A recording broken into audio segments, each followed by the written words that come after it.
ननदो के आंगन चंदन पेड़ गछिया चंदना चू हे अंगन माँ चंदना चू हे अंगन माँ चंदना चुनिए चुनी साड़िया रंग लिए साड़िया लाल से गुलाबी साड़िया लाल से गुलाबी साड़िया पहिनी जाबे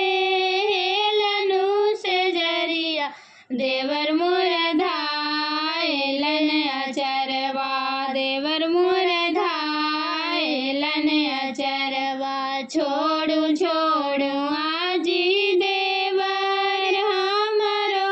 अचरवा